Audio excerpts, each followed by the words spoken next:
അന്താരാഷ്ട്ര രംഗത്ത് ക്രൂഡ് ഓയിലിന് വലിയ ഇടിവുണ്ടായിട്ടുണ്ട്. രാജ്യത്തെ പെട്രോൾ ഡീസൽ വില കുറയ്ക്കാത്തതിൽ വലിയ പ്രതിഷേധം പ്രതിപക്ഷ കക്ഷികൾ നേരത്തെ മുതൽ ഉയർത്തി വരികയും ചെയ്യുന്നുണ്ട്. ഒരു ഘട്ടത്തിൽ കഴിഞ്ഞ 3 വർഷത്തിന് ഇടയിലെ ഏറ്റവും കുറഞ്ഞ നിരക്കായ ബാരലിന് $70 എന്നതിലേക്ക് വരെ ക്രൂഡ് ഓയിൽ വില എത്തിയിരുന്നു.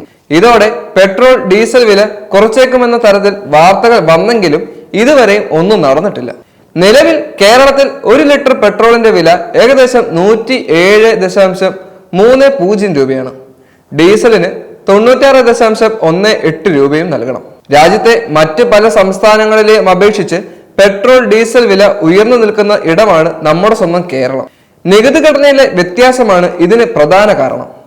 പെട്രോളിനും ഡീസലിനും ഏറ്റവും കൂടുതൽ നികുതി ചുമത്തുന്ന സംസ്ഥാനങ്ങളുടെ പട്ടിക പരിശോധിക്കുകയാണെങ്കിൽ ഈ പട്ടികയിൽ കേരളം 2ാമതായിട്ട് സ്ഥാനം പിടിച്ചിട്ടുണ്ട്. ആന്ധ്രാപ്രദേശാണ് എണ്ണയിൽ ഉയർന്ന നികുതി ചുമത്തുന്ന സംസ്ഥാനങ്ങളിൽ ആദ്യം നിൽക്കുന്നത്. പെട്രോളിന് 31% മൂല്യവർദ്ധിത നികുതി, ലിറ്ററിന് 4 രൂപ വാറ്റ് എന്നിവയ്ക്ക് പുറമെ ലിറ്ററിന് 1 രൂപ റോഡ് വികസന സെസ് ആന്ധ്രാപ്രദേശ് സർക്കാർ ഈടാക്കുന്നുണ്ട്. ഡീസലിന്റെ കാര്യത്തിലേക്ക് വരികയാണെങ്കിൽ മൂല്യവർദ്ധിത നികുതി 22.25%. ലിറ്ററിന് 4 രൂപ വാറ്റും 1 രൂപ റോഡ് സെസ്സും ഡീസലിന് നൽകണം.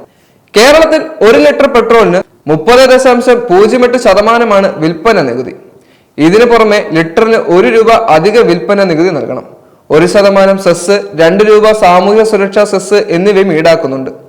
ഡീസലിന് 22.76% വിൽപ്പന നികുതിയെങ്കിൽ മറ്റു ചാർജുകളെല്ലാം പെട്രോളിന് സമാനമാണ്. ആൻഡമാൻ നിക്കോബാർ ദ്വീപുകളിലാണ് രാജ്യത്ത് പെട്രോളിനും ഡീസലിനും ഏറ്റവും കുറഞ്ഞ നികുതി ഈടാക്കുന്നത്. 1% മാത്രമാണ് കേന്ദ്രഭരണ പ്രദേശത്തെ നികുതി.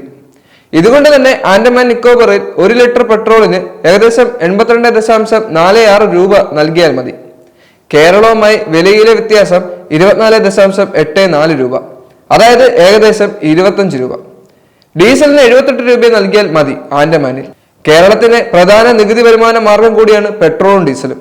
2022-23 കാലയളവിൽ 11,534.20 കോടി രൂപയാണ് സംസ്ഥാനത്ത് ഈ ഇനത്തിൽ നികുതിയായി ലഭിച്ചത്. 2021-22 ഇത് കേവലം വെറും 9,424 കോടി രൂപയാണ്.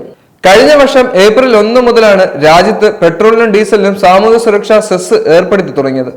ഇതിലൂടെ 2023-24 954.32 കോടി രൂപയും 2024 സെപ്റ്റംബർ 30 വരെ 442 കോടി രൂപയും ലഭിച്ചു. നികുതിയിൽ വർധനവ് ഉണ്ടായെങ്കിലും വിറ്റുകഴിഞ്ഞ പെട്രോളിന്റെയും ഡീസലിന്റെയും അളവിൽ കാര്യമായ വ്യത്യാസം ഉണ്ടായിട്ടില്ലെന്നതും ശ്രദ്ധേയമാണ്. 2022-23 സാമ്പത്തിക വർഷത്തിൽ സംസ്ഥാനത്ത് 24,35,400 കിലോ ലിറ്റർ പെട്രോളും 29,33,000 കിലോ ലിറ്റർ ഡീസലുമാണ് വിറ്റഴിച്ചത്. പെട്രോളിനെയും ഡീസലിനെയും GST പരിധിയിൽ കൊണ്ടുവരണമെന്ന നിലപാട് കേന്ദ്രത്തിലുണ്ടെങ്കിലും കേരളം ഉൾപ്പെടെയുള്ള സംസ്ഥാനങ്ങൾ ഇതിനെ ശക്തമായ രീതിയിൽ എതിർക്കുകയും ചെയ്തു. GST പരിധിയിൽ കൊണ്ടുവരികയാണെങ്കിൽ പരമാവധി ചുമത്താവുന്ന നികുതി നിരക്ക് ഏകദേശം 28%.